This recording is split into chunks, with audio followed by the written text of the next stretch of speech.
මුලට සදහම් කියන වචනේ ඉඳලා තියෙනවා. එතකොට සායනේ ඔබට ගුරු පුරුදු වචනයක් නිසා තමයි මේ වචනේ පාවිච්චි කළේ. හැබැයි ඔබට ගුරු පුරුදු සායනේ තුල කෙරෙන්නේ මෙහෙම දෙයක් නොවන නිසා මුලට අපිට ඒකට සදහම් කියන වචනේ පාවිච්චි කළා. ගර්භණී කාලය තුල මවහා පියා කටයුතු කළ යුත්තේ කෙසේදයි අපේ දහමේ තථාගත බුදුහාමුදුරුවෝ කොහොමද දේශනා කරලා තියෙන්නේ කියන එක තමයි මේ පැය කිහිපයක් ඇතුළත කරන්නේ. උපරිම අවුරුදු පැය 3ක වැඩසටහන. ඉතින් නමුත් කාලය හරීම මේ අඩුවෙන් අපිට ලැබෙන ඉන්න මම අවශ්‍යම ටික තමයි මේ වෙලාවේ සාකච්ඡා කරන්නේ.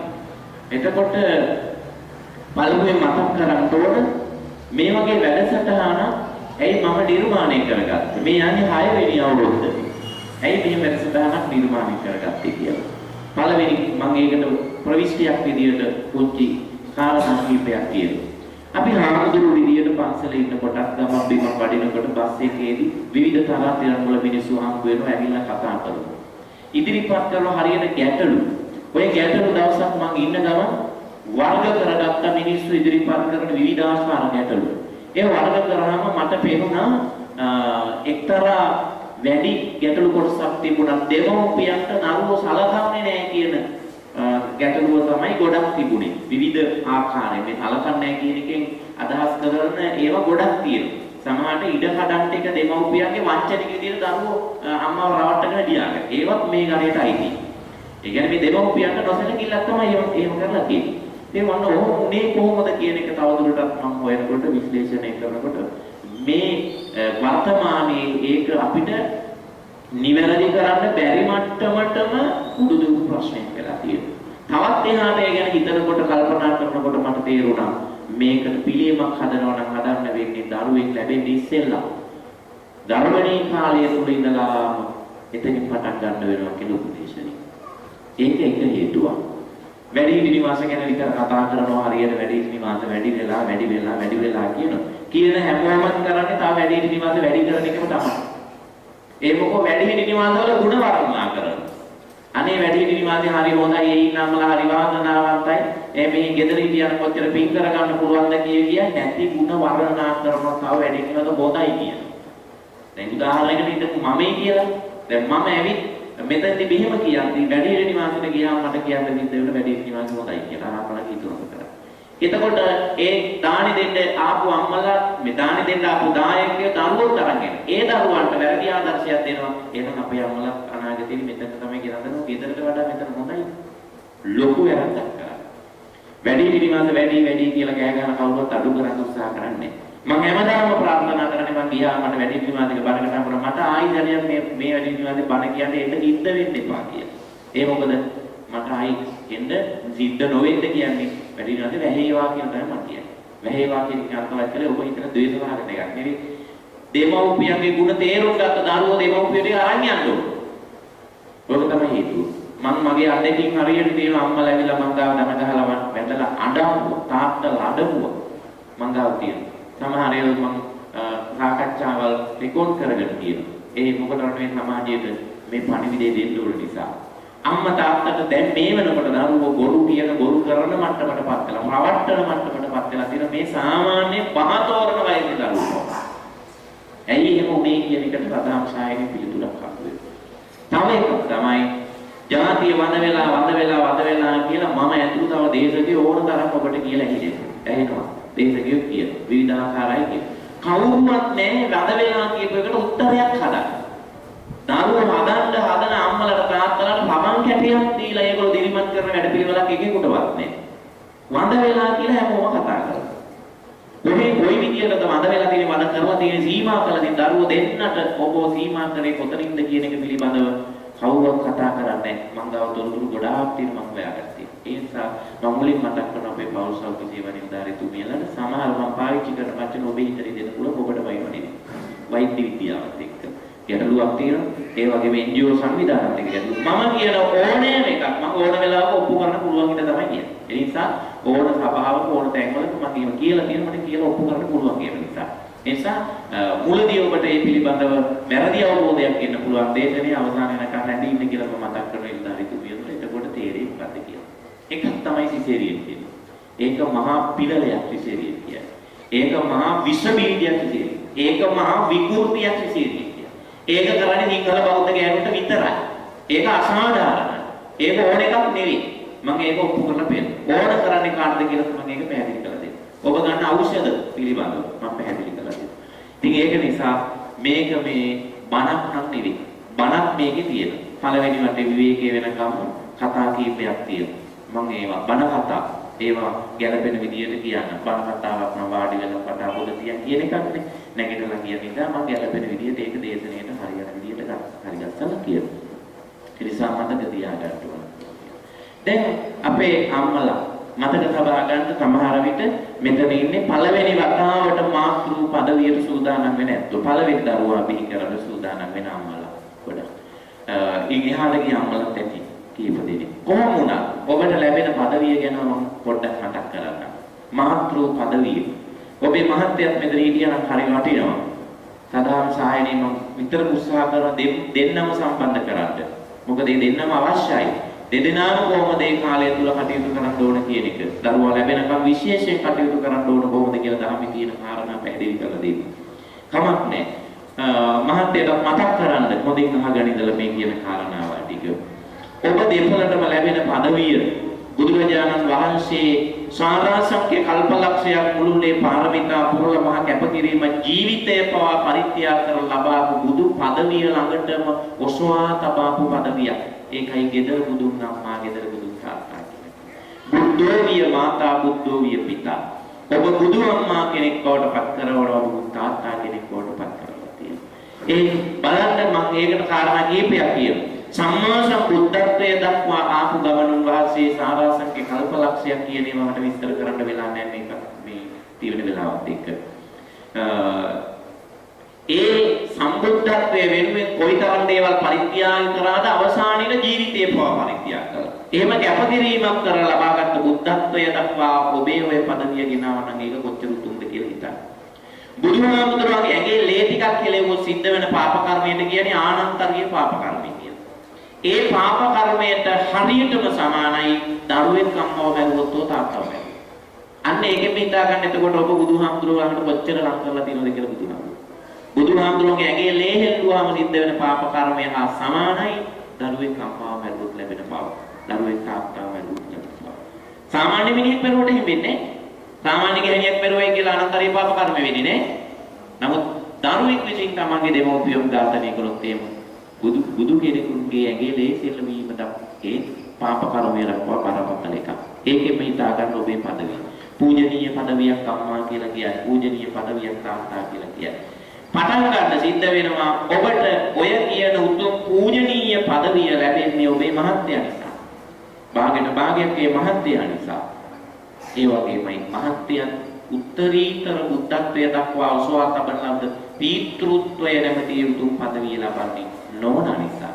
සාදෙදෙනාට දෙදෙනා ගරු කරගෙන පූජනීයත්වයෙන් යුක්තව දෙදෙනා ඔබට ඒ පදවිය දායාද කරන්නේ උසතුල ඉන්න දරුවා. ඔබ දෙදෙනා කොයිතරම් උත්සාහ කරත් වැඩක් නැහැ නේ දරුවෙක් උසට ආවේ නැත්නම් අම්මා වෙන්නේ නැහැ තාත්තා වෙන්නේ නැහැ. එහෙනම් මේ දෙදෙනාට මේ උත්තරීතර පදවිය හම් වෙන්නේ දරුවෙක් උසට ආපු නිසා. දරුවෙක් උසට එන්නේ කොහොමද කියන එක පිළිබඳව පැහැදිලි. ඒක කියන්නට මත්තේ මේ උතුම් පදවි දෙක සම්බන්ධව දහමේ උගන්වන කරුණු කාරණා සමාජයට ගියේ නැහැ. ඒක සමාජගත කිරීමත් සදහම් සායනික අරමුණක් වෙනවා. ඒ කියන්නේ තථාගත මගේ බුදුහාමුදුරුවෝ උගන්වපු කාරණා ටික සමාජයට දීම ඔබට දෙන්න. සමහර කාරණාවලදී ඔබ පුදුම වෙන්නත් පුළුවන්. සමහර වැඩසටහන් වලදී මං ළඟට ඇවිත් සමහර අම්මලා මගෙන් ඇහුවා හරි පුදුම හිතෙනවා. අනේ හාමුදුරුවනේ අම්මපා හාමුදුරුවනේ බුදුහාමුදුරුවෝ කොහොම දේවලු දේශනා කළා තියෙනවද කියලා. එහෙම ඇහුවේ මෙතෙක් කල් අහන් හිටියේ බුදුදහමේ කියලා එයාට ගිය දවස පරණැස බ්‍රහ්මදත්ත රජුගේ කාලේ වඳුරෙක් හිටියා, වටුවෙක් හිටියා, ඇතෙක් හිටියා, නුගගහක් තිබුණා, අරු දල්ල කෑවා, අනිත් එකාගේ බඩේ ඉලුණා, අනිත් එකා ඇවිල්ලා පැහැරුවා, එතන ගහක් හැදුනා, උන් වැඩි හිටියන්ට සැලකුවා, දිව්‍ය ලෝකෙ ගියා. බුද්ධ ධර්මයේ ගැන ඔච්චරයි කියලා තමයි හිතාගෙන හිටියේ. ඒ නිසා ඔබට අදහස් ප්‍රකාශ කරන්න මම වෙලාවක් දෙනවා අන්තිම මොහොතේදී. ඔබට සිසේරිය වෙන එකේ තොරව කායික අපහසුතාවයක් නිසා සිසේරිය කරන සාධාරණ වෙන්න පුළුවන්. ඒක වෙනම කතාවක්. සිසේරියන් එකේ තොරව දහමේ ආශිර්වාදය තුල නිදුක්ව නිරෝගීව දරුපතක් ස්වභාවිකව සිද්ධ කරගන්න මම ඔප්පු කරලා පෙන්නන අඟුලිමාල පිරිතේ ආනුභාවය. මේක හැදුවේ ඒකට. ඔබට නිකම් පිරිත් පැන් දෙන්න නෙමෙයි හදා. ඔබ විසින් මේ කාලය තුල ඉඳලාම දරු ප්‍රසූතිය දක්වාම අද ගෙදර ගිය තැන ඉඳලාම අඟුලිමාල පිරිත පාඩම් කර ඔබ විසින්ම පිරිසිදු පැන් කලයක් ඔබ කල්පනා කරලා බලන්න ඔබේ මාස ගාන සම්පූර්ණ වෙනකොට දිනපතා මේකට 6-7 ගමන වෙන්න අඟුලිමාල පිරිත ජප කරගත්තාම ජප කරනවා කියන වචනයම පාවිච්චි කරන්න කැමති නෑ. ඔබේ වචනේ ඉඳන් මම පාවිච්චි කරනවා. මම කියන්නේ පිරිත් කරනවා කියන. පිරිත් කරගත්තාම ඔබේ දින සම්පූර්ණ වෙනකොට මහා සමහර විට ලක්ෂාරයක් විතර අඟුලිමාල පිරිත් වෙච්ච මහ බල සම්පන්න පිරිත් පැන් කලයක් ඔබට හම්බෙලා තියෙන්නේ. ඒක හොඳටම ප්‍රමාණවත් විදියට නිකුත් වෙන්නේ. ඒක මම ඔප්පු කරලා පෙන්නනවා. මම ඔප්පු කරලා දෙන්න. ඒ නිසා ඒ ආදී ගොඩාක් කරුණු කාරණාවල් සදහම් සායනය තුල තියෙනවා. වෛද්‍ය විද්‍යාව තුල ඔබේ කුසට දරුවෙක් ඇතුල් වෙන්නේ දහමට අනුව නම් විඥානයක් මව කුසට එන්නේ. ඒක පැහැදිලි කරන තව පොඩ්ඩකින්. ඒ විඥානයක් මව කුසට ආවට පස්සේ කලලයක් නිර්මාණය වුණා. ඒ බව වෛද්‍ය විද්‍යාත්මකව සනාථ කරගෙන ඔබව ගෙන්න ගන්නවා මේ මොෙච් එකට. ඔබව එකගෙන ඇවිත් එතන ඉඳලා සායනය ඔබට පවත්වන්නේ සතියකට දෙවරක් ඔබේ ඩෝල් ඔබේ බර කිරන ඔබේ ලේ මුත්‍ර පරීක්ෂා කරනවා. විවිධ ආකාරයෙන් ඔබ පරීක්ෂා කරලා ඔබට ලැබිච්ච කාඩ් එකේ එහි සටහන් කරනවා. එහි වගුවක් තියෙනවා. ඒවැයි ඩොට් එකක් තියෙනවා. හරි. ඊට පස්සේ හැමදාම සතියෙන් සතියට සති දෙකෙන් දෙකට ඒ ඩොට් තිබ්බ දැන් කෙලින් කරලා ගහනවා ඉර ගහලා ඉවර වෙලා ඒක බලලා වෛද්‍යවරයා හෝ අදාළ නිලධාරීවරේ ඒ අය බලාපොරොත්තු වෙච්ච විදියට මම මේ වචන පාවිච්චි කරන එක ගැන මම එකයි කිව්වේ අමනාප වෙන්න එපා. ඒ අය බලාපොරොත්තු වෙච්ච විදියට ඒ බලාපොරොත්තු වෙච්ච තැනට ඉල කෙලින් වෙලා නැත්නම් මොකද්ද කියන්නේ? මස් කාපම්, මාළු කාපම්, පිටර කාපම්. මොකද ඉර අදාළ පැත්තට කෙලින් වෙන්න ඕන. ඒ ඉර කෙලින් වීම තුළින් බලාපොරොත්තු වෙන්නේ මොකක්ද දන්නවද? දරුවාගේ බර සම්පූර්ණ කිරීම. දරුවාගේ බර සම්පූර්ණ කිරීමයි ඒකේ අදහස. එතකොට වෛද්‍ය විද්‍යාවෙන් බලාපොරොත්තු වෙන්නේ මොකක්ද? ඔබ මාස 10 සම්පූර්ණ වෙනකොට බර සම්පූර්ණ කරපු දරුවෙකු බිහි කරන්න ඕන කියන්නේ. බර කියන්නේ කයට අදාළ එකක්. බර කියන්නේ කයට. කය කියන්නේ ශරීරේ. ශරීරය සම්පූර්ණ වෙන්න ඕන කියන එකයි අදහස් කරලා තියෙන්නේ. ඒ කියන්නේ වෛද්‍ය විද්‍යාවට දැක්මක් නැහැ. කයට වඩා මිනිහෙක්ගේ වැදගත් වෙන්නේ මනසයි කියන. කය නෙවෙයි ලෙඩ වෙන්නේ මුලින් මනස ලෙඩ වෙන්නේ. ඒක දහමේ පැහැදිලිව බුදුහාමුදුරුවෝ ඔප්පු කරලා තියෙනවා. ඒ නිසා මිනිස්සෙගේ කය නෙවෙයි නිරෝගී වෙන්න ඕන මනස. කායික රෝග ටිකයි තියෙන්නේ. මානසික රෝගයි වැඩි. කෙලෙස් 1500 රේණුකාණී චන්දවිමල හාමුදුරුවෝගේ පොත. ඒ ඔක්කොම මානසික රෝග. එතනින් තමයි කය රෝග හටගන්නේ. වෛද්‍ය විද්‍යාව දැක්මක් නේ. වෛද්‍ය විද්‍යාව කියන්නේ කොහොම හරි කමන්නේ බර සම්පූර්ණ කරලා මොකෙක් හරි කමන්නේ බිහි කරපල්ලා කියලා තමයි කියන්නේ. බර සම්පූර්ණ වෙන්නයි ඕන. ඔය කය හදන වැඩපිළිවෙලක් වෛද්‍ය විද්‍යාවේ තියෙන්නේ. කය හදන වැඩපිළිවෙල පිටුතුනේ කවුරුත් උගන්වන්න ඕනේ. සත්තුත් කරන්නේ ඒකම තමයි. සත්තු කරන්නේ ඒ වැඩේ. දැන් කිරිලි බිත්තර දාලා රකින්නවා. පැටවු එළියට ආපු දවසේ ඉඳලාම කිරිලි කුරුල්ලයි දෙන්න එක මොකද කරන්නේ? මාරුවෙන් මාරුවට යනවා එනවා කවනවා. එයා ඇවිල්ලා කවලා යනකොට අනිත් කෙනා එනවා. එයා ඇවිල්ලා කවලා යනකොට අනිත් කෙනා එනවා. මාරුවෙන් උදේ එළිය වැටිච්ච වෙලේ ඉඳලාම රෑ හැන්දෑවේ කළුවර වෙනකම්ම කරන්න දෙන්න මාරුවෙන් මාරුට ගෙනත් කවනවා. ඔය හදන්නේ මොකද්ද? කය හදන්න. ශරීරය හදන්න. සත්තු කරන්නේ ඒ වැඩේ. වෛද්‍ය විද්‍යාවෙත් ඒකම තමයි කරන්නේ. අවුරුදු 6යි මගේ සදහම් සායනේ. මේ සායනේ පටන් ගන්න ටික කලක් යනකොට ජනාධිපතිතුමා පොතක් ගහලා එවනවා මේ දරු සැපතති කියලා. මං කියන්නේ මගේ වැඩසටහනේ ආශිර්වාදේ. කොහෙන් හරි ගියා ඒක. ඒක නිසා පොතක් ගහලා යවුව හැමතැනට මේ දරු සැපතති කියලා. දැක්මක් නෑ මේ පොතට ඒක වෙනම කතාවක්. නමුත් කොහෙන් හරි දැන් ටික MOH ලෝකෝ බුදුන් වන්දනවා. ඔබට පොඩි භාවනා වැඩසටහන් දෙනවා. නැඹුරු වේගන යනවා. ඒ ප්‍රවණතාවය ගැන මතක් කරන්න ඕන පෞල් සෞඛ්‍ය සේවා නිලධාරීතුමියන්ට ඒව ගැන ස්තුති දෙන්න ඕන. හේතුව මොකද? ඒ අත්තන්ට මේ අත්තන්ට ක්‍රියාත්මක කරන්න වෙන්නේ ඉහළින් එන නියම. ඉතින් ඉහළ ඉන්න අයට මේක තේරුනේ නැත්තම් මේ වැඩකට අනිතරින් යහට යන්නේ නැහැ. නිසා ඇත්තටම ඕන කරන්නේ මනස හදන වැඩපිළිවෙල. අන්නේ මනස හදන වැඩපිළිවෙල තමයි සදාම සායනෙන් පැහැදිලි කරලා දෙන්නේ. කය හදන එක ප්‍රශ්නයක් නෑ. කය හදන්න ඉන්න වෛද්‍යවරු ඉන්නවා, බෙහෙත් තියෙනවා, රෝහල් තියෙනවා. කො ලෙඩ අඩු වෙලා තියෙන එකක්. අතීතයේ ලෙඩ කොච්චර තිබුණේ? දැන් අතීතයට වඩා වෛද්‍යවරු කොච්චර ඉන්නවද? බෙහෙත් කොච්චර තියෙනවද? රෝහල් කොච්චර තියෙනවද? ඉස්සර තිබිච්ච නැති විදිහේ සැක්කම් පපුව හොඳ නැත්තම් අලුතෙන් එකක් දානවා බයිපාස් කියලා. ඉස්සර එහෙම තිබුණේ යකා ගැහුවා, මාදෝන ගැහුවා කියලා කියන. Heart attack ඇදුනා. තොවිලයක් කරනවා ඊට පස්සේ මැරිලා යන දවස් දෙකකින්. ඒක හાર્ට් ඇටැක් එක. දැන් බලන්න හොඳ නැත්තම් අලුතෙන් එකක් දාන්න. ඉතින් එතකොට එහෙම නම් ඉස්සරට වඩා ලෙඩ දැන් අඩු වෙන්න ඉන්නේ. ඉස්සරට වඩා වෛද්‍යවරු වැඩි නම්, බෙහෙත් වැඩි නම් නේද? ප්‍රතිකාර වැඩි නම්, කල්ලේ කර්ම නොයේ දේවල් වැඩි නේ. යන්ත්‍ර සූත්‍ර වැඩි. එහෙනම් ඉස්සරට වඩා ලෙඩ අඩු වෙන්න ඕන. වෙලා නැහැ. අතපහක වැඩක් නැහැ ඔය කතන්දරේ නිසා. ඒ ගැන මම වෙනම පැයක් ඕන කියන්නේ. ඒක වෙන. කය හදන වැඩ පිළිවෙල ඒක කොහොමද කරන්නේ? අම්මයි තාත්තයි දෙන්න කරන්නේ ඒ වැඩේම නේද? උපන්දාය කලාව කන්න දෙන එකමනේ වැඩේ කරන්නේ. එලෝ කවන එකනේ කරන්නේ. නේ කවන්න මොන හරි වුණ බෝ පොට්ටයි තියෙන්නේ. එලවාම කවන නොයේ දේවල් පෙන්නාම කවන එකම තමයි කරන්නේ. මනස හදන වැඩ පිළිවෙල නැති නිසා තමයි සමාජයේ විශාල ප්‍රශ්න. ගොඩක් ප්‍රශ්න හටගත්තේ. අම්මා කෙනෙක් දවසක් ඇවිල්ලා කිව්වා අප්‍රේල් මාසේ 13 වෙනිදා බුලත් ටික දෙන ගමන් අම්මට දරා ගන්න බැරුව ඇදුවා. මම බුලත් ටික අර පැත්තකින් තියලා අඬනකම් ඉඳලා මම ඇහුවා යන්නේ. අපේ හාමුදුරුවනේ පොඩි පුතා දොට්ට බහැපන් කියලා කිව්වා කොහොමද? අයිස්කම. ඉතින් එවැනි වූ ගොඩාක් සිදුවීම් සංවේග ජනක මහා සිදුවීම් අම්මලා පාරේ දාලා යන්න තාත්තලා පාරේ දාලා යන්න පත් වෙලා තියෙන්නේ. අම්මයි නැත්නම් දෙමව්පියෝයි දරුවෝයි අතර තියෙන ආධ්‍යාත්මික සම්බන්ධය බිඳිලා තියෙනවා. සිසේරියන් එක භාගයට වඩා වග කියන්න ඕනේ ඒකට. ඒක නිසා ඒ පෞකාර වැඩේ දැනුත් තීරණය කරලා ඇති. ඒක ගැන මම අවසාන හරියට දීර්ඝව විස්තර කරන්න මේකට ප්‍රවිෂ්ඨය ගන්න ඕනේ නිසා මම කාරණා ටික කිව්වා. ඉතින් ඔය වගේ ගොඩක් කාරණා පැහැදිලි කරනවා ප්‍රායෝගිකව ඔබට පොඩි භාවනාවක් කරන්න හැටි කියලා දෙනු. අපේ දරු නැලවිලි වීදික ප්‍රායෝගික කරන්න ඕන ඒව ගැන පැහැදිලි කිරීමක් කරනවා. මම කතාවකින් පටන් ගන්නවා. කොතනින්ද පෞල් ජීවිතය ආරම්භ වෙන්නේ කියලා දහමේ සඳහන් කරපු දැන්. සංසාරය කියලා කියන්නේ රවුමක්, චක්‍රයක්. ඒකෙන් මුලක් හොයන්න බෑ. අපි කතා කරමු වර්තමාන මේ පෘථුවියේ මූලාරම්භය ගැන. වර්තමාන පෘථුවියේ මූලාරම්භය සිද්ධ වෙලා තියෙන්නේ ආපස්සර බ්‍රහ්ම ලෝකෙන් ආපු ජීවීන්ගෙන් කියලා කියන්නේ. චාල්ස් ඩාර්වින් කිව්වා වඳුරගෙන් කියලා. 19 වෙනි 18 වෙනි දියවතේදී විතර. ඒක බොරු වුණා 20 වෙනි දියවතට එනකොට. වඳුරාගේ මිනිහා පරිණාමණය වුණාට මං අහන්නේ දැනුත් වඳුරෝ ඉන්නවනේ. දැනුත් වඳුරා ඉතින් මිනිහා වෙන්න එපායි. එක එකක් බිමට බහැලා හිටගෙන යන්නෙත් නැහැ, කකුල් දෙකෙන් යන්නෙත් නැහැ, නැට්ට කොට වෙන්නෙත් නැහැ. වඳුරමයි. තාමත් කියන්නේ 60 පැන්නක් උගත් යනවා කියලා. පට්ට බොරුවක් නේ ඉතින් වඳුර මිනිහා වුණේ කියන්නේ. හරි. ඒක බොරු කියලා දැන් ඔප්පු වෙලා ඉවරයි. මේ වෙනකොට අපි නෙවෙයි ඒගොල්ලෝ විද්‍යාව තමයි මුලින්ම තෝක කිව්වේ. ලෝකෙම පිළිගත්ත ඒක මුල 18 වෙනි දිවසේ. දැන් ඒගොල්ලෝ කියන නෑ ඒක බොරු එක තේරුම් පිළිගන්න බෑ. දැන් බුදුහාමුදුරුවෝ ගන්නන මේ කාරණා දීඝනිකායේ 22 වෙනි සූත්‍රයේ අග්ගඤ්ඤ සූත්‍රයේ තියෙන්නේ මම මේ කියන එක එතනට වෙනකම් විද්‍යාව ඇවිල්ලා තියෙනවා මේ නවීන විද්‍යාව, තාරකා විද්‍යාව, ජීව විද්‍යාව.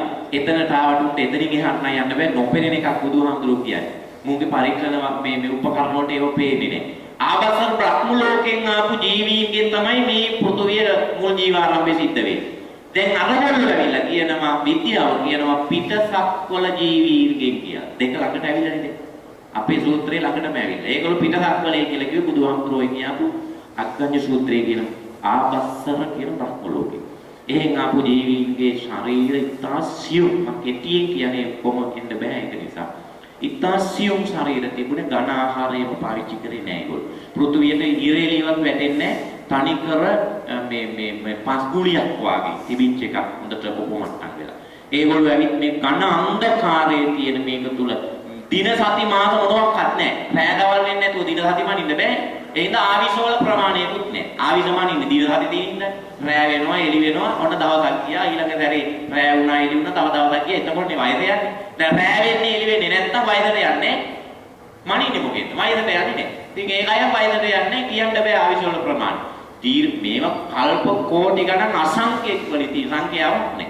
ඒ තරම් කාලයක් කොහොම ඉන්නකොට මේ පෘථුවිය භ්‍රමණය වීම පරිභ්‍රමණය වීම සිද්ධ වෙන නිසා මේ පොළොවේ හටගත් ගස් කොළන් නැහැ.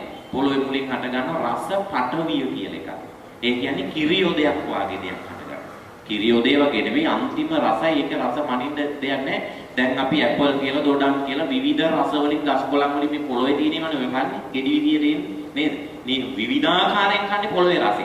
ඔය පොළවේ රසය ඒ විදිහට වෙන වෙනම තියෙන්නේ නැතුව ඔබ හිතන නිකන් මිදිලා තිබුණොත් කොයිතරම් රස ඇද්ද කියලා. ආන්නේ රසය මේකේ මිදිලා තිබුණා. ආපස්සර බ්‍රහ්ම ලෝකෙන් අපි මෙතෙක් කවදාවත් ජීවිතේට ඝන ආහාරයක් ගත්තේ නැති එකෙකුට හිතෙනවා අර බ්‍රහ්මයෝ ඒගොල්ලෝ පාවෙන ශරීර තියෙන. මේම ඇඟිල්ලෙන් අර ලෙව කාලා. එයා ලෙව කෑවා. ලෝකයේ මෙතෙක් කිසිම පාප ධර්මයක් හටගෙන තිබුණේ නැහැ. රාග ද්වේෂ මොහ පස්සේ හටගත්තා. මුලින්ම හටගත්ත පාප ධර්මය තමයි රස තෘෂ්ණාව. රස තෘෂ්ණාව. කෑමට රස තමයි. දැනුත් ඒකනේ දිනු කළදී ඒක දිනු කළා දැන් මරාගෙන කනවනේ ගත්තුකෝ. රස තෘෂ්ණාව දිනු. එහෙනම් හෝටලෙට ගියාම ආහාර මෙනුව කියවන්න පැයක් විතර යනවා. ඒ තරම් කෑම જાති හැදුවා. පටන් ගත්තේ අතනින්. ඊට පස්සේ එක්කෙනෙක් ඔය වැඩේ කරන රසයට ආසයි තුන ඔන්න කනවා දැන් ලෙව කරනවා. ඒ පාර අනිත් අයත් ඒක කරන්න ගත්තා. ලෝකයේ දෙවනුට හටගත්ත පාප ධර්මයට කියන්නේ අනුකරණය කියලා. අනුකරපුවෙන් කරන්න ගත්තා. රාග ද්වේෂ මොහ නෙවි. මොහ යනකොට කාලාන්තරය ශරීර ඝන වෙනවා ටික ඝන ආහාර ගන්න. රස පටවි අතුරු දහගෙන් ඉවර වෙනවා. ඊළඟදී පප්පටක කියලා හතු විශේෂයක් හට ගන්න පොළොවේ. ඒව අනිට වඩා ගන්න ඒව කන්න ගන්න. තවත් ඝන ශරීරය හැදෙනවා. ස්ත්‍රී පුරුෂ ලක්ෂණ නැහැ මේගොල්ලෝගේ. නිකන් ශරීර මේ හැදෙන්නේ. එහෙම වෙන වෙනම ලක්ෂණ ඔක්කොම එක අංචුවේ ගහපුවෝ මේ බෝඩික් වගේ. එහෙම ලක්ෂණයක් නැහැ ආපස්සර බ්‍රහ්ම ලෝකයේ බ්‍රහ්මචාරී ජීවිතයක් නෙදී ඒ රාගේ නැතිද ස්ත්‍රී පුරුෂ ලක්ෂණ නැහැ. දැන් අර රසපටවියත් අතුරුදහන් වෙලා භූමි පප්පටක හතු විශේෂය කරනවා ඒවෙන් ඝන ශරීරය හැදෙනවා දැන් අල්ලන්න පුළුවන් ශරීරය කියන එකට හැදෙනවා ටික ටික ඒව අවසාන වෙනවා පදාලතා කියන හැදෙනවා මේ දවස් දෙකෙන් නෙවෙයි කල්පෝලින් ඒව කනවා ඒව කාලා ඒව අවසාන වෙනකොට හැල්වි හැදෙනවා හැල්වි කියලා කිව්වට බත් අනිකර උදේට හැදුනාම අවසට කන්න පුළුවන් මට දැන් රෑ නිරු කිරණ වැටෙනවා දැන් රෑ දවල් කියන ඒවා තියෙනවා දැන් වයසට යන ඒවා කියන ඒවා ඩිංග ඩිංග පටන් අරන් තියෙනවා දැන් ඝන ශරීර පයින් යන අති ලස්සනයි හැබැයි රූපය අයගේ ඉතින් කොහොම යනකොට මේ රූපවල අර ආහාර පදනම් කරගෙන ස්ත්‍රී පුරුෂ ලක්ෂණ හත් හැදෙන්න පටන් ගන්නවා කනකොට රස තෘෂ්ණාවල් නිසා බඩගිනි හැදෙන්න හැල්වි කනකොට සීමා වෙනවා ඉතින් කම්මැලිකම හැදෙන එකෙක්ට ඒක නිසා මෙලාවට ගිහිල්ලා කාලාපු අය ඒව හැදෙන තැන් වලට අපි කියමු කුඹුරු කියලා ඒ තැන් වලට ගිහිල්ලා කාලාපු අයට කම්මැලිකම හැදෙන එකෙක් ගිහිල්ලා කරන්නේ උදේට ගිහින් එතනින් කාලා ඇවිල්ලා ඒව කඩාගෙන දවල්ටත් එක්ක කඩාගෙන එනවා ඊළඟ කෙනා අහනවා යන්නේ නැද්ද දවල් නෑ මම උදේ ගිහිල්ලා දවල්ටත් එක්ක අරන් මරු වැඩේ එයා කියනවා එයා ගිහිල්ලා දවස් දෙකකට ඒව අරන් එනවා දැන් ඊළඟ එක්කෙනා ගියා එයා හතියකට විතර ඒව අරන් එනවා දැන් ඔන්න ලෝකයේ සම්පත් ගොඩ ගසා ගැනීම පරිභෝජනයකින් තොරව සම්පත් ගොඩ ගහ ගන්න කනවා නෙමෙයි ප්‍රයෝජනයක් ගන්න ඒව ගොඩ ගහලා තියාගන්න ඒ තණ්හාවනේ දැන් හටගන්න එතකොට සම්පත් සීමා වෙනවා දැන් තිබිච්ච කුඹුරු සීමා වුණා කියලා හිතන්න මේක ප්‍රශ්නයක් හැමෝමත් එක එකතු වුණා මේක හරියන්නේ අපි වෙන් කරගමු ඉන්න අය කවුද කොච්චර ඉන්නවද ඉන්න අය අපි මේ තීන හරිය වෙන් කරගමු ඔන්න භූමිය වෙන් කරන්න පටන් ගත්තේ පළවෙනි වතාවට කෑම නිසා හරිද දැන් ගොඩ ගහගත්තේ පළවෙනි වතාවට වෙන දේවල් නෙවෙයි කෑම තාම යන්නේ කෑම ගැන තණ්හාව ලෝකෙට උඩ දැන් වෙන් කරගත්තා දැන් වෙන් කරගෙන වැටම ආයින් ගියම හදාගත්තා මට සීමා වුණා මට හම්බෙච්ච ටික මුලින් ඕන තැනකින් කන්න පුළුවන්කම තිබුණා දැන් එහෙම බෑ සීමා වුණා මට ලැබිච්ච ප්‍රමාණය ඉන්න අයට සමානව බෙදිච්ච නිසා. දැන් මම මොකද කරන්නේ? මම ගිහිල්ලා මගේ එක තියාගන්න ඕන නිසා මම කරන්නේ එනින් తీරුවේ අල්ලපු එක්කෙනාගේ හොරකම් කරන්න ගන්න. ලෝකේ පළවෙනි වතාවට හොරකම් පටන් ගන්න. මොනවද හොරකම් කරන්නේ? කෑමයි හොරකම් කරන්නේ. ඒක දකින්න ඉතින් එහා ඉඳමක හිටියේ. එයා ගිහිල්ලා අරයට කියනවා ඉතින් අන්න ඔයාගේ ඉඳමින් අහමලා හොරකම් කරා කියලා. අන්න ලෝකේ පළවෙනි වතාවට කේලම් පටන් ගත්තා. එයා ඒක ඇවිල්ලා මෙයාගෙන් අහන්න ගත්තා. කේලම් අගිස්සන එක ලෝකේ පටන් ගත්තා පළවෙනි වතාවට. මෙයා ඒකට නැහැයි කිව්වා. බොරු කියන්න පටන් ගත්තා. ඔය තාම යන්නේ කෑම කියන්නේ. කෑම නිසා මේ හේරම් පන්න හටගත්තේ. ඒකනේ ඒක නාමකින් පළවෙනි ප්‍රශ්නේ මොකක්ද කියලා ඇහුවාම සබ්බේ සත්තා ආහාරට්ටිතිකා. සියලුම සත්වෝ කෑම වලින් යැපෙන එක තමයි පළවෙනි ප්‍රශ්නේ. හරිද?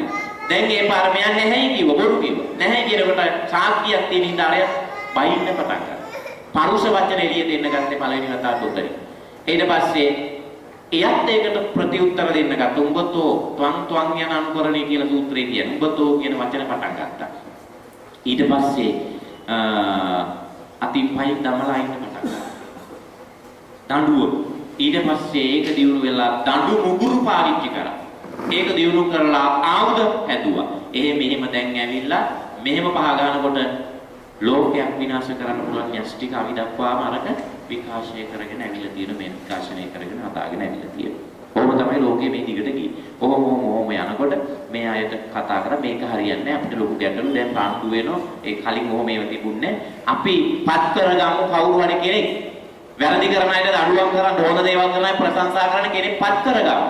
ඔන්න සියලු දෙනා ඒක රාජ්‍ය හොඳ පෞරුෂයක් තියෙන කෙනෙක් පත් කරගන්න ඔයා කියන්නේ මහා සම්මත ජන සම්මත වෙලා රජු බවට පත් වෙලා දැන් විකාශය වෙලා ජනාධිපති කියන තැනට වෙනකම් ඕක තමයි විකාශය.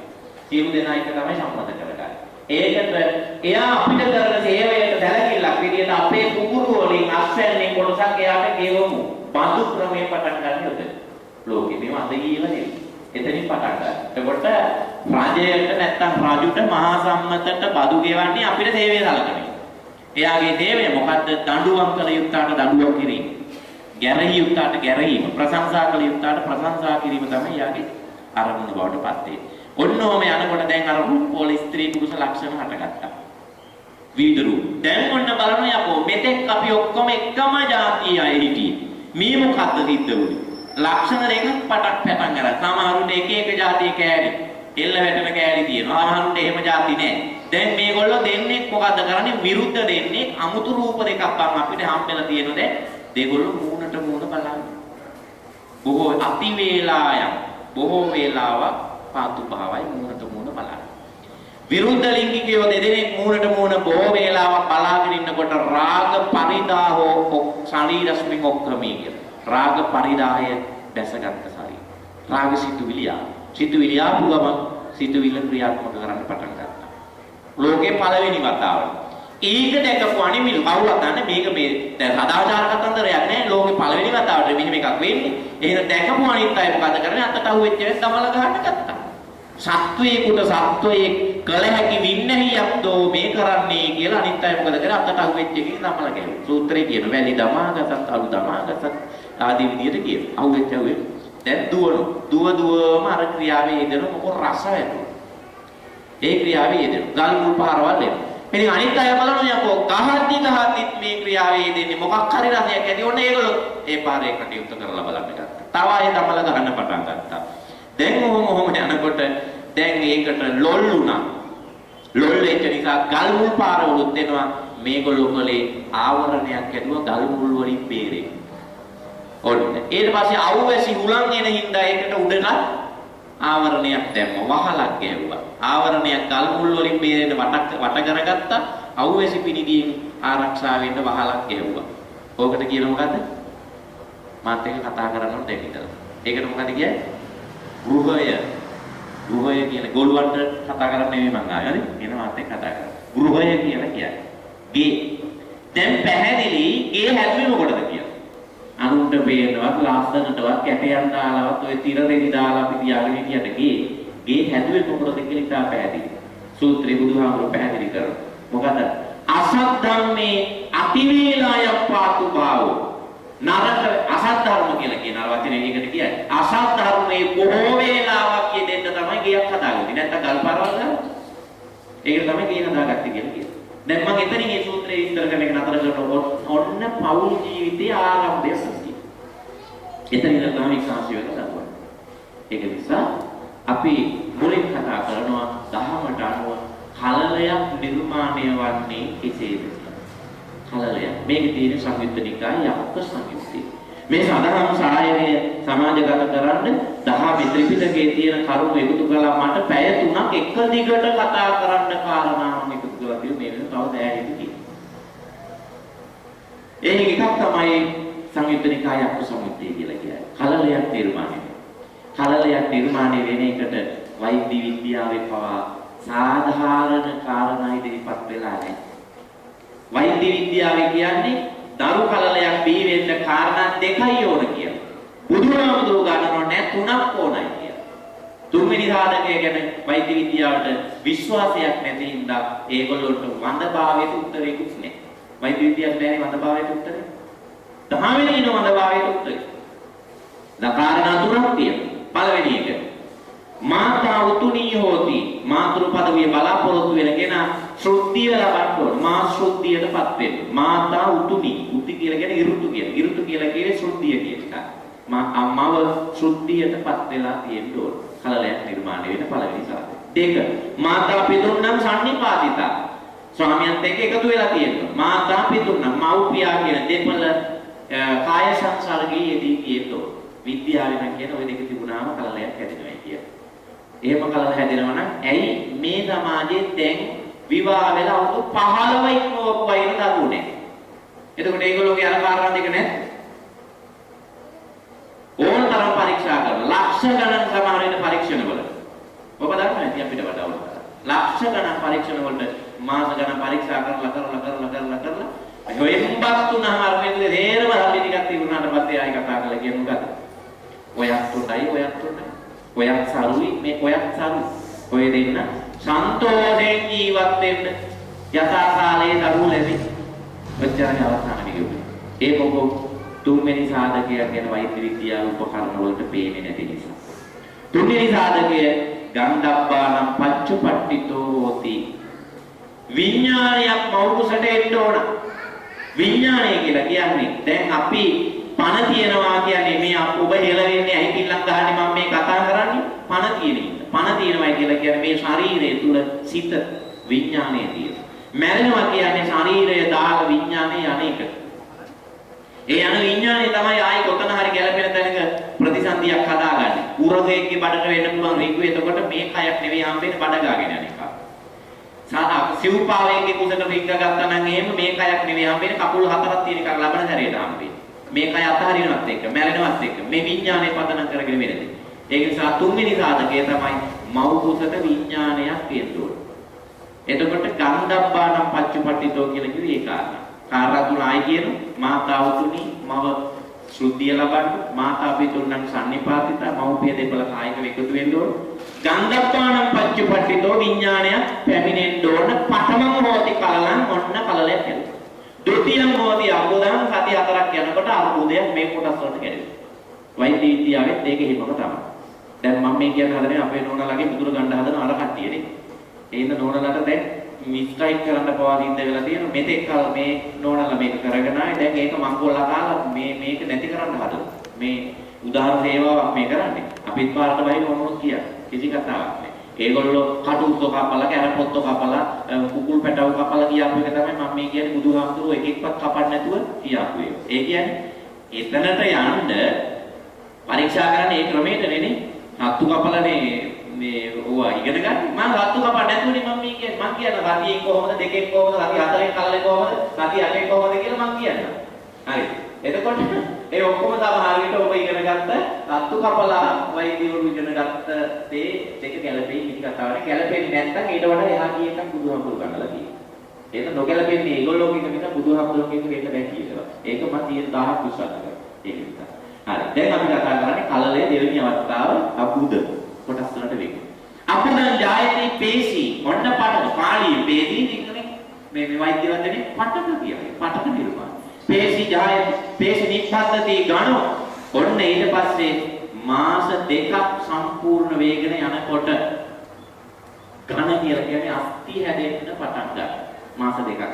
ඒක තමයි ඔය දක්ෂා කිරීම මාස දෙක පෙන්නට පස්සේ අමාරු කාර්යයක් වෙන්නේ. එතකොට මෝරලයි කියලා කියන්නේ. මෝරලයි කියන්නේ මොකද්ද? මුලින් තිබුණේ මස්වැදැල්ල. මස්වැදැල්ලේ අස්ථි හැදෙන්න පටන් ගන්නවා සතිය 4 කියලා. ඝන කියලා බුදුහාමුදුරුවෝ කිව්වේ අස්ථි. එතකොට අස්ථි හැදෙන කාලය වෙනකොට බරපතලයි තත්ත්වය කියන්නේ ජීවිය සම්පූර්ණ වේගන එන කාලය. ඒක තමයි මුල් අවස්ථාවවලදී විවිධ හේතු පදනම් කරගෙන දක්ෂා කිරීම කරන්නේ. දක්ෂා කිරීම හොඳ එකක් නෙවෙයි අන්තිම පාප කර්මය. අන්තිම පාප කර්මය දක්ෂා කිරීම. ඔබ ප්‍රශ්න කළොත් මම ඒකට උත්තර දෙන්නම්. ඔබට අවශ්‍ය නම් විතරක්. මේකට මට ඒ හැටි ඔක වැදගත් නැතිනම් මම කියන්නේ. එතකොට ධන පාසංකාජායන්ති. ඔන්න ඊට පස්සේ වෙන්නේ අස්ථි හැදෙන පටන් ගත්ත ගමන් පිලක පහකට බෙදෙනවා. බෙදෙනවා කියලා අර මස්වැදැල්ල වෙන් වෙනවා නෙමෙයි කෑලි පහකට.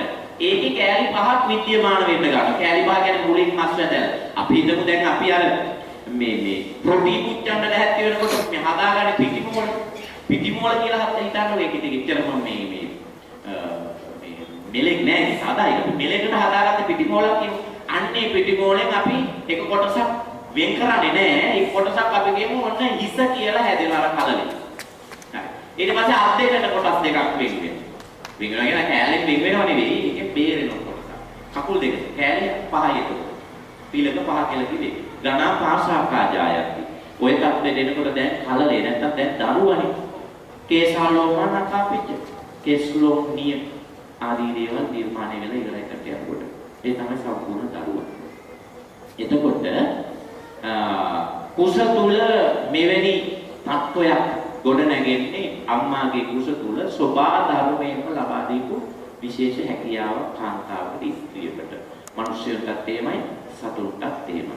මේ තත්වයන්ට දෙන දින කාල වකවාන විවිධ හේතු සාධක මත යම් වෙනස්කම් වලට භාජනය වෙනවා. ලෝකේ තාම කිසිම උපකරණයකින් සනාථ කරන්න බැරි වෙච්ච ඔව් කියලා පිළිගන්න වෙච්ච සමහරු පිළි නොගත්තත් ඔව් කියලා පිළිගන්න වෙච්ච දෙයක් තියෙනවා. ඒ තමයි කර්මය කියන වචනේ. කර්මය කියන්නේ ඔය අර්ථ සූත්‍ර ඔක්කොම පරාදයේකට. ඒ කර්මයට උත්තරයක් හදන්න බැරි වෙලා තියෙන විද්‍යාවට හදන්න බෑ කවදාවත්. ඒක මානසික මට්ටමක්. උපදින කෙනාගේ හා දෙමව්පියන්ගේ. ඒ මානසික මට්ටම පදනම් කරගෙන පෙර භවයේ අත්දැකීම් හේතුවෙන් තමයි අංග විකලාදී ස්වභාවයෙන් ගොළු බීරි අපගත මන්ද බුද්ධික ස්වභාවයෙන් යුක්ත ජීවි පිළි වෙන්නේ කලල හැදෙන්නේ වෙන හේතු සාධක නෙවෙයි. කායික ප්‍රශ්න නෙවෙයි වෙන්නේ. කායිකව හට ගන්නා වූ රෝගවලට බෙහෙත් තියෙනවා. අන්න තියෙනවා ගිරිමානන්ද සූත්‍රයේ ලෙඩ 48ක් ගොනු කරලා තියෙනවා. 40 එකක් තියෙනවා බෙහෙත් නැති. කම්ම විපාකජ ආඝාත කර්මයක් විපාක දීක් විදියට හටගන්න ලෙඩ. ඒකට බෙහෙත් නැහැ. ඒකට වෛද්‍ය විද්‍යාවට කොහොම කරත් බෙහෙත් හොයන්න බෑ. උපදින් කියන අංග විකලකම්, උපදින් කියන මන්ද බුද්ධිකකම් බෙහෙත් හොයන්න බෑ කවදාවත්. බෙහෙත් නැහැ නේවට. බෙහෙත් නැහැ. ගොළු භාවයෙන් බෙහෙත් නැහැ. ඉතින් ඒක නිසා ඒවා කර්ම විපාක උපකරණ වලට අවුලේ නැතුණාට බාර ගන්න සිද්ධ වෙනවා. ඒ නිසා යම් විදියකින් දරුවන් නැහැ කියන තැනට ආවනම් ඔය කාරණා මුල් දෙක සම්පූර්ණ වෙලා ඒ තුන්වෙනි සාධකේ නැති නිසායි තමයි ගන්ධබ්බාන පච්චපට්ඨිතු විඥානය කාපු නැති නිසා. විඥානය එන්නේ නැති ඇයි කියලා බලනකොට සංසාර ගමනේ දැඩි පාප කර්ම වල ප්‍රතිඵල අම්බල තාත්තයි. ඒක දරුවන් මැරීමටපත් වෙනවා. ගබ්සාවක් දරුවන් මැරීමක්ම තමයි.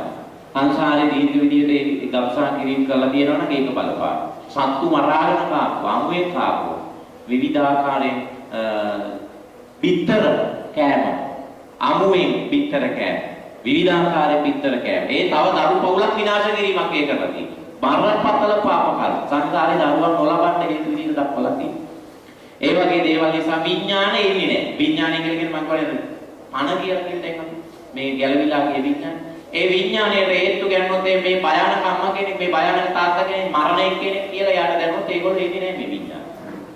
ඒක නිසා එවැනි තත්වයක් දැනට තියෙන අත්තන්ට සිද්ධ වෙනවා කරණීය මෙත්ත සූත්‍රය පාවිච්චි කරන්න බෝධි පූජා තියාගන්න සෑහෙන්න මෛත්‍රිය කරලා විඥාන වලට හේතු ගන්නවන්න ඕන මං එහෙම අම්ම කෙනෙක් නෙවෙයි මං දරුවන්ට ආදරය කරන අම්ම කෙනෙක් කියන බව විඥාන වලට හේතු ගන්නනොත් තමයි ඒ විඥානේ නැත්තම් වෛද්‍ය විද්‍යාවට ඒකට උත්තරයක් හදන්න බෑ.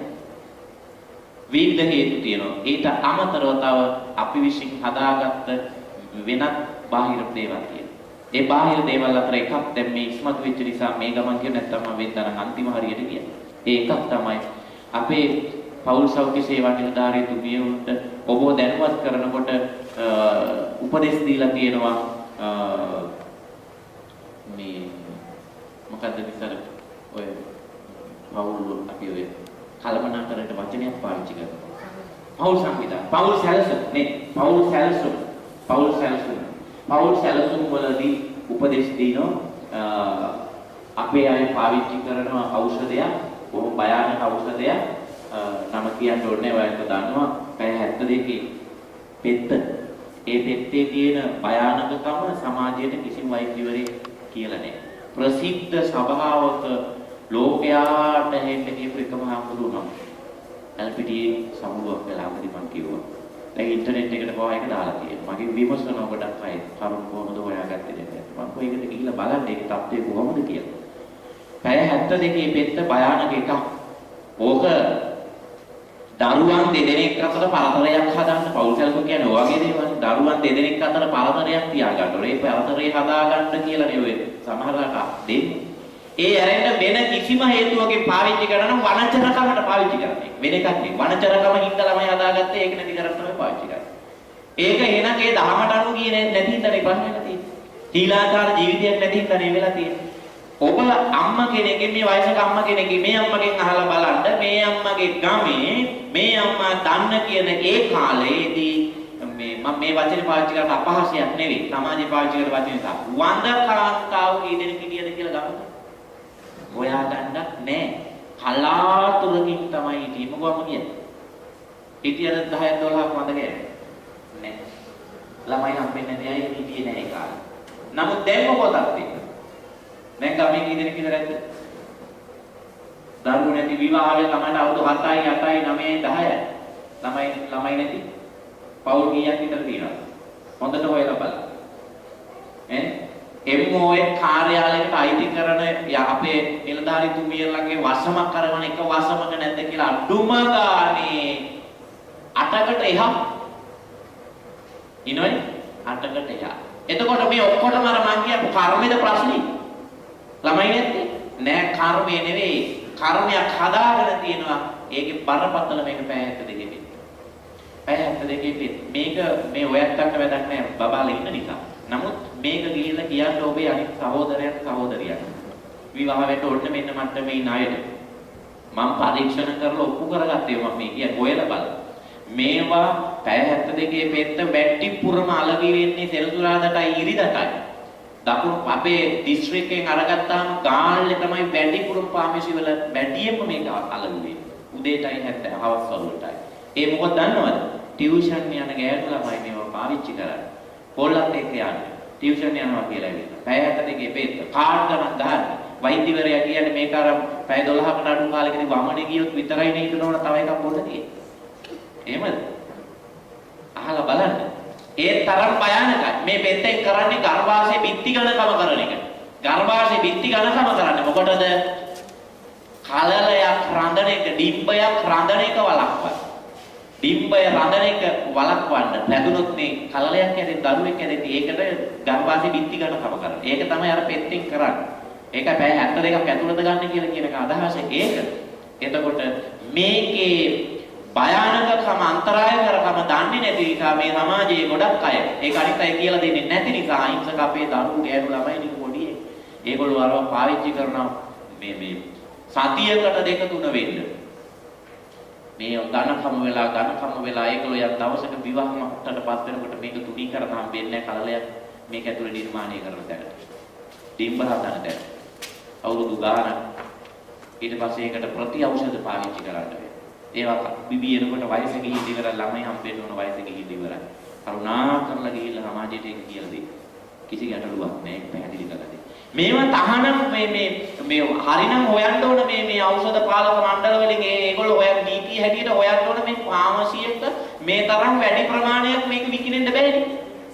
මොකද මේක මේ විවාහ වෙච්ච අයට නිර්දේශ කරපු පෙත්තක්නේ.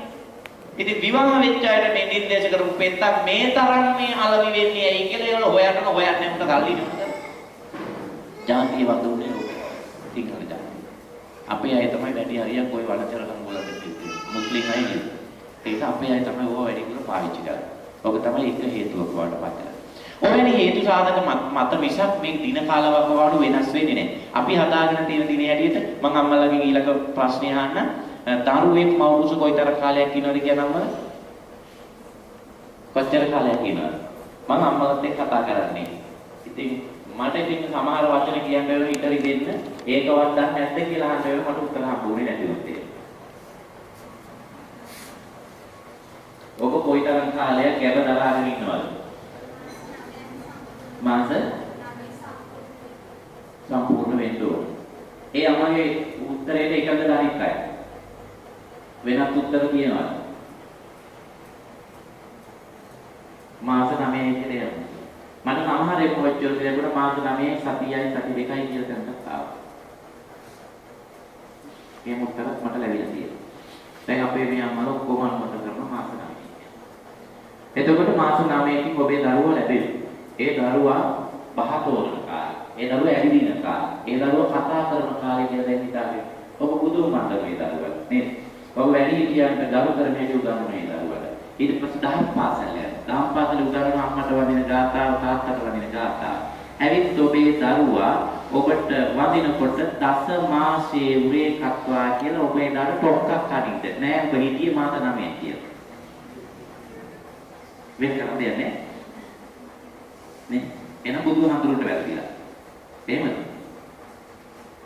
ඈ? බුදුහාමුදුරුවන්ට වැරදිලාද ඕගොල්ලන්ට වැරදිලාද? ඈ? මොකද කියන්නේ? මට උත්තර ඕන. එතනින් හරියට ගෙනියන්න ඕන. වැරදුනේ කාටද කියලා දැනගන්න. නිවැරදි කරන්න බෑ.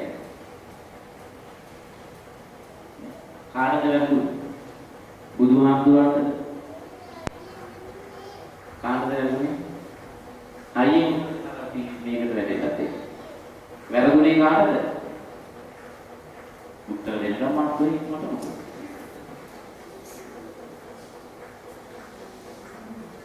කාටද වැරදුනේ?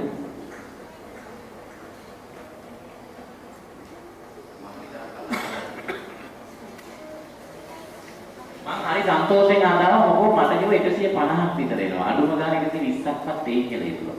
මම අවුරුදු 6ක වැඩසටහනේ මම හිතුවා අද තමයි සාර්ථකම වැඩසටහන කියලා. මේ කියන්නේ වැඩිපුරම සම්බන්ධ වෙන දවසේ. කවදාවත් 100 කියා සම්බන්ධ වුණේ නැහැ. බලනකොට ගොළුවන්ට බණ කියන්න මම ඇවිල්ලා තියෙනවා. මම බණ කියන්නේ සමාජයේ මම බණ කියන්නේ කතා කරන්නේ නැති මිනිස්සුන්ට. මගේ බණ පැයද පැය දෙකද මම එයාට එක කතා කරලා තමයි බණ කියන්නේ. කතා කරන්නේ නැති මිනිස්සුන්ට මේක දෙන්න කියන්නේ. පණිවිඩය දෙන්න කියන්නේ. ඔව්ද නැද්ද කියන වචනේ ගන්න බෑ. මෙයාගේ කටි. ඉතින් එයාට පොඩි කතා කරා. මම අහන්නේ වැරදුනේ කාටද කියලා. බුදුහාමුදුරන්ට දක්නාදලද කියලා. ඒ කතා කරලා කියන පරිපතද? අපරාධනේ දැන් මගේ විනාඩියක් විතර ගියා. ඔව්. කියන්න. මාස 10ක්. දැන් හැමෝම අනුමත කරන්නේ මාස 9 කියලා. හැමෝම අනුමත කරා මාස 9 කියලා. දවස් ගාන කියන්නකො. දවස් කීයද තාම? දරුවෙක් කොහොම අවුරුදු දරාගෙන ඉන්න දවස් ගාන කියන්නේ. ඔන්න අපේ ගමන හිතා ගන්න ළමයි හැදුවට දැනුම හිතා ගන්නකො දැන්. ඉතින් කොහොමද බලන්න අංග සම්පූර්ණ දරුවෙක් සමාජයට දාන්නේ කොහොමද? අම්මා දන්නේ දරුවෙක් මව්කුස තුර කොච්චර තියෙනවද කියලා. අම්මා දන්නේ දරුවා නාවනේ. මේ දැන් ඉන්න අම්මලා. මේ අත්තලන් අම්මලා මේගොල්ලෝ වාදනාවත් වෙනකොට මෙන්න මේ අම්මලාට මේ වයසක අම්මලාට මුන්දලා ටික නැත්තම් මේ මුන්ගේ ළමයි නාවන්නවත් මේ දන්නේ නැහැ. තරහින් එකකට. ඔයත් මෙලෝ හතරක් දැනගෙන මේ ඔය මේ ළමයි හදන්නේ දූදාන කියලා. ඔය දන්නේ නැති නිසා ඔය ඇත්තම තමයි අවසානයේදී මේ දුක් විඳින්නේ අපි නෙමෙයි. අපිට බන්නේ අපි බණ භාවනා කරගෙන අපි ඉන්න ගැලේට වෙලා අපිට කිසි ගැටලුවක් නැහැ. අපි මේ කතා කරන්නේ මොකක් කරන්නේ රීතිලා මේ කතා කරන්නේ. ඇයි අපිට දාන ටිකක් දෙන්න මිනිස්සු නැහැ නැත්නම් ටික කලක් යනකොට. දාන ටිකක් හරි දෙන්න මිනිස්සු ඉන්නවා මේ සමාජයේ මේක අරගෙන යනකොට මේ ලෝකේ කිසිම ජාතියකට ආගමකට දෙවෙනියදී ප්‍රෞಢ ඉතිහාසයක් සංස්කෘතියක් දාම අපිට තියෙන මිනිස්සු. ඉතින් අම්මලාව පාරේ දාලා යන්නේ සාධාරණ එකක්වා. මේ මෙලෝඩියක් දන්නේ ළමයි හදන්නේ මොකටද කියලා දන්නේ. ඒකේ අරමුණ මොකක්ද දන්නේ කවුරු හරි මොකක් හරි කිව්වොත් කියන ඕන එකක් කරන්න නැහැ පිටදී.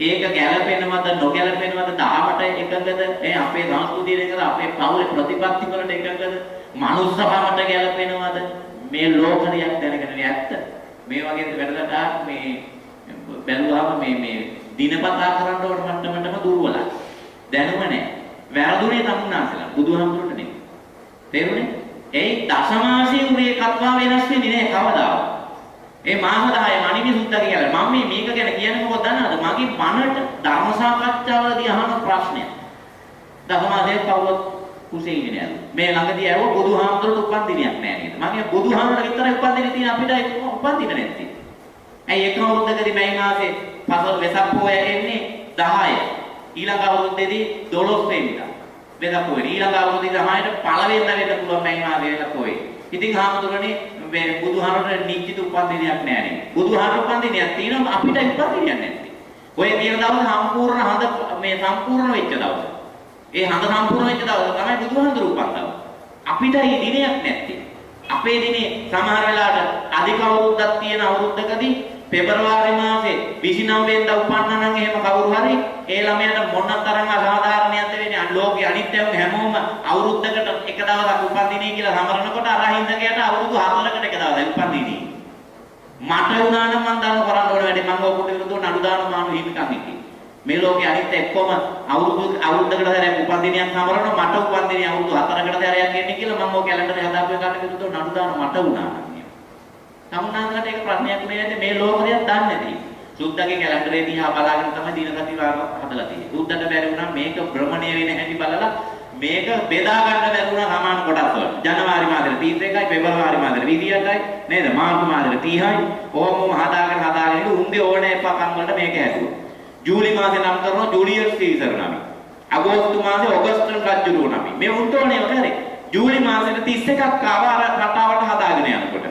අරුන් කියන ඒකට 31ක් දැම්ම නම් අපේ කාටත් 31ක් ඕනේ කිව්වා. අගෝස්තියන් රජුරෝ. ඒක නිකන් ජූලි මාසෙත් 31කින් ඉවර වෙන්නේ අගෝස්තුත් 31කින් ඉවරයි. මේ උන්ට ඕනවට හදාපු එකක්. මේ ඔබාන් දහමට ගැලපෙන්න හදාපු එකක් නෙමෙයි.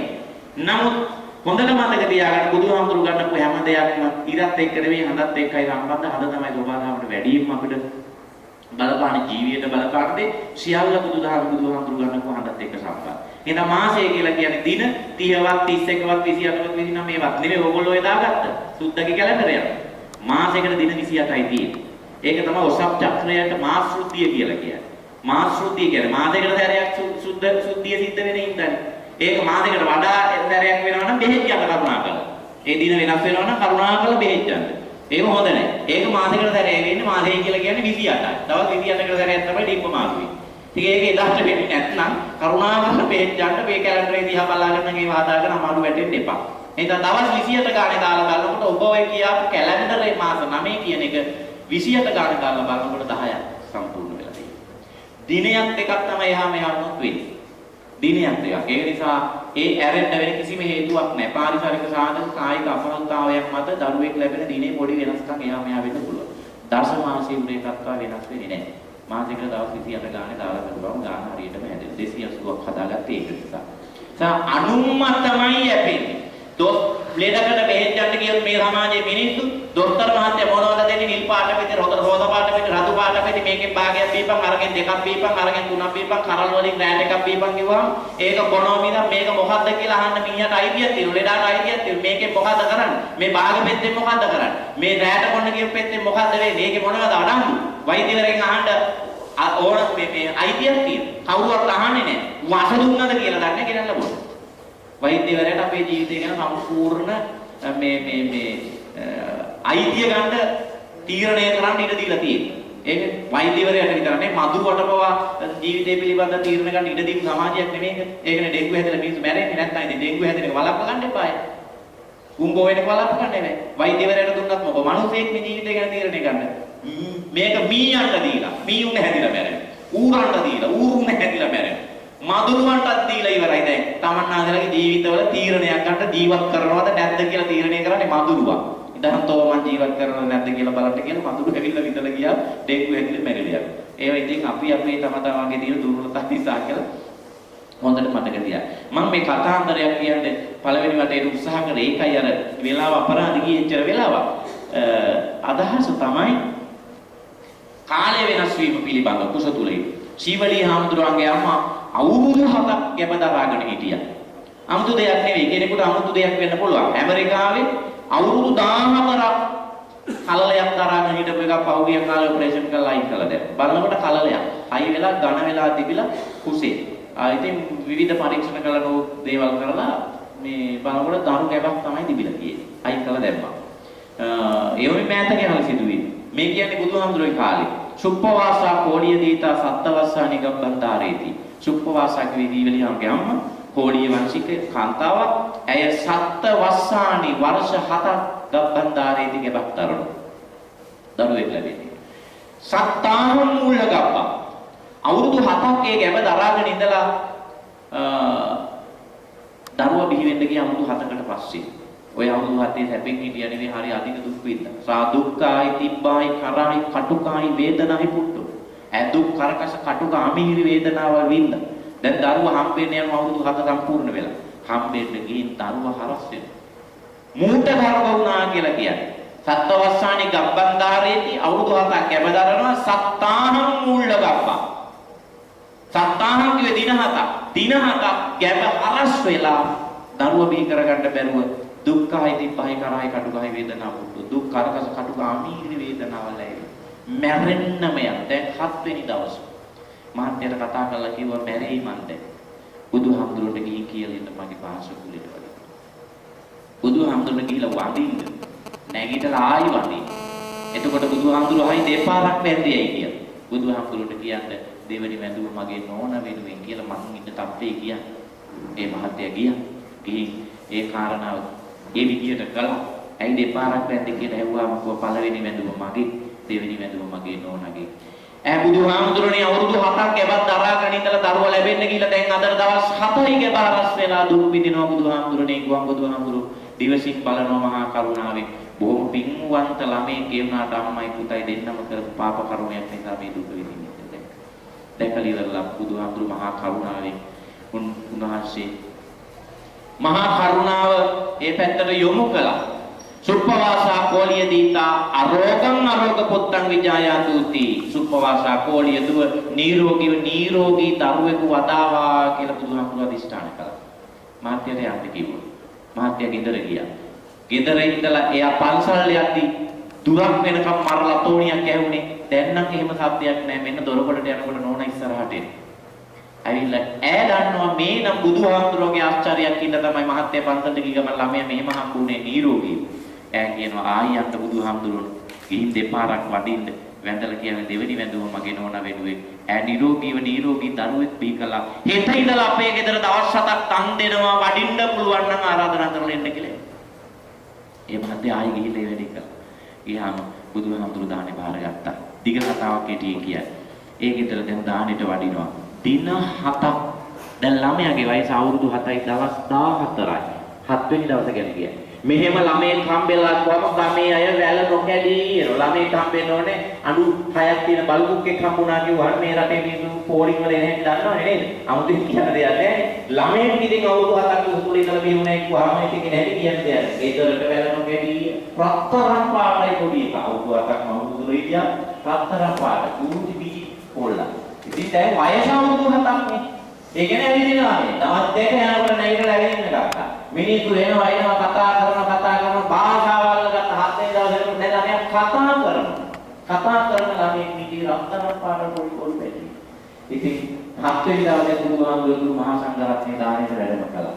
එතකොට මේ ධම්පිලිය වැඩිම අපිට මෙතන බුදුහාමුදුරුවෝ මේ පොලිකට වැඩිනකොට සරියුත් හාමුදුරුවෝත් එක්ක කතා කරනවා මේ ළමයා. සරියුත් හාමුදුරුවෝ මොනවා හරි පොඩි දේවල් වගේ කෙනෙක් ඇහුවේ නම් කොහොමද හැපෙන් හිටියද කියලා. මොකද අපි මවුරුදු තුල මානදායක කියන අපිට මතක නැහැ තියෙන කාලයක් නිසා.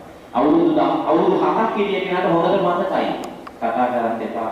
සරියුත් හාමුදුරුවනේ ඒ හිටිය හැදින ලෝවික කුඹියක් ලේ හැදී එක හිටියා වගේ තමයි. අම්මා මොනවා සීතලට ගෑවනම් මාව හීතල වෙලා යන සාස්මිත මොනවා හරි බීවනම් මාව උණු වෙලා යන තරමට රත් වෙන. උස්සර පොලේ යන්න වගේ අම්ම ටිකක් හයිය දිවුවොත් ඒ මට